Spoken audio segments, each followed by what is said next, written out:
बिस्मिल्लाहिर्रहमानिर्रहीम। अस्सलाम वालेकुम। मैं हूं एहसन अमान और एक नई वीडियो के साथ आपकी खिदमत में हाजिर हूँ। व्यूअर्स, गुज़िश्ता माह की 26 तारीख को पाकिस्तान तहरीक इंसाफ ने एक बड़े पावर शो का इनेकाद किया रावलपिंडी में, और वहाँ पर फेस सेविंग के लिए इमरान खान ने, जो तहरीक इंसाफ के चेयरमैन हैं, उन्होंने ऐलान किया कि वो अपने दोनों सूबाई असम्बलियों से जो है वो हुकूमतें ख़त्म कर रहे हैं, असम्बलियाँ तोड़ रहे हैं और यूँ आम इंतखाबात की तरफ पाकिस्तान चला जाएगा।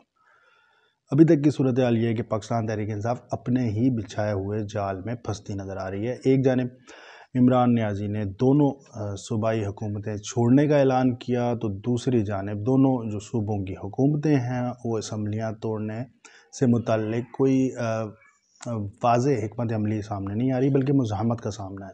ये पहला मौका नहीं कि इमरान खान को सियासी हिकमत अमली के पेश नज़र पेश करने के बाद पीछे हटना पड़ रहा है। ताहम इस बार जो चैलेंज इन्हें दरपेश है वो कुछ यूँ है कि अमरीकी साजिश के बयानिए और मीर जाफ़र की सदाओं से बनाई हुई जाली सियासी शोहरत अब मांद पड़ रही है। आज़ाद कश्मीर के बल्दियाती इंतखाबात में रियासती हुकूमत की जानिब से वसाइल और पैसे के अंधाधुन इस्तेमाल के बावजूद ख्वाहिशात के मुताबिक नताइज बरामद नहीं हो सके।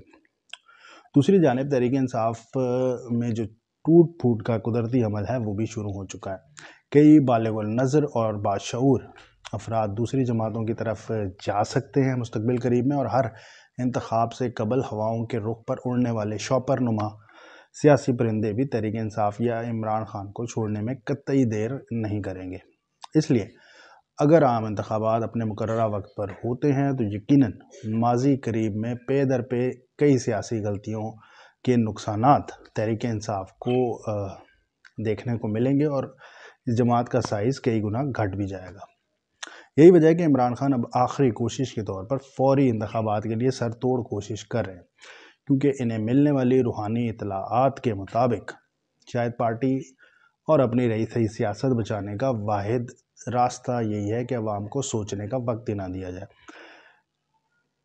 गुज़िश्ता साल भर में की गई अपनी सियासी गलतियों को बिल्कुल इसी तरह जनरल बाजवा के सर डालकर वो अपने वोटर्स को बेवकूफ़ बनाया जाए कि 4 साल बदतरीन कारकर्दगी को जैसे अमरीकी साजिश के बयानिए में लपेट कर बेचा गया, और अपनी तमाम तर नाअहलियों और नाकामियों का मलबा भी मौजूदा हुकूमत और फ़ौजी क़यादत पर डाल दिया जाए। तो गुज़िश्ता माह की 26 तारीख को पंजाब और KP के असम्बली तोड़ने के फ़ैसले का ऐलान तो हुआ, और तहरीक इंसाफ रहनुमाओं की जानिब से बारहा यह बयान भी सामने आया कि ये दोनों सूबे पाकिस्तान की पार्लिमानी नुमाइंदगी का और जो आबादी है उसका कुल 67% बनते हैं। लिहाजा अगर आधे से ज़्यादा मुल्क नुमाइंदगी से महरूम हो जाता है तो जनरल इलेक्शन के सिवा कोई चारा नहीं बचेगा। बिल्कुल दुरुस्त, यकीनन ऐसा ही है। और आपने गौर करना है कि क्योंकि वीडियो के आखिर में अक्ल व शऊर रखने वाले अपने इंसाफ़ी दोस्तों के लिए एक सवाल छोड़े जा रहा हूँ, जिसका जवाब आप मुझे कमेंट में या मेरे सोशल मीडिया हैंडल्स पर दे सकते हैं। आपकी जमात के कायदीन खुद बयान कर रहे हैं कि 67% पाकिस्तान में इनकी हुकूमत है।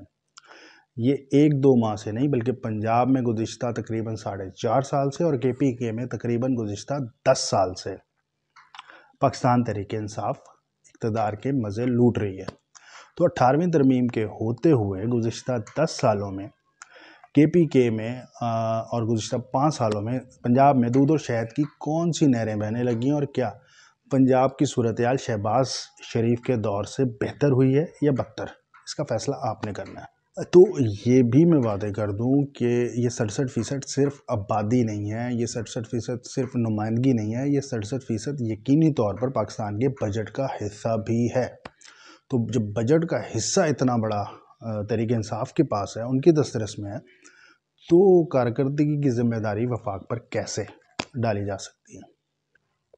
यहाँ वज़ीर आला पंजाब चौधरी परवेज़ इलाही के 1-2 दिन पहले की गुफ्तगू का भी हवाला दे दूँ, जिनके मुताबिक बुज़दार का दौर बदतरीन दौर रहा है और सूबे के हालात बहुत ज़्यादा ख़राब हुए। अब ये फ़ैसला भी आपने करना है और आपने बताना है कि वफाक में गुज़िश्ता 8 साल में महज 27 किलोमीटर पर मुहित हुकूमत करने वाला शहबाज शरीफ कैसे मुल्क के बदतरीन माशी हालात का अकेला कसूरवार ठहराया जा सकता है, जबकि तमाम इकाइयों اکائیاں اپنے دائرہ کار میں مکمل آزادی سے کام کر رہی ہیں، اور جن میں سے سندھ اور بلوچستان کے سوا تمام جگہ پہ تحریک انصاف حکمران ہے۔ آپ کے جواب، کمنٹس اور آراء کا انتظار رہے گا، اور اب تک کے لیے اتنا ہی۔ دیکھتے رہیے نیوز ود احسن۔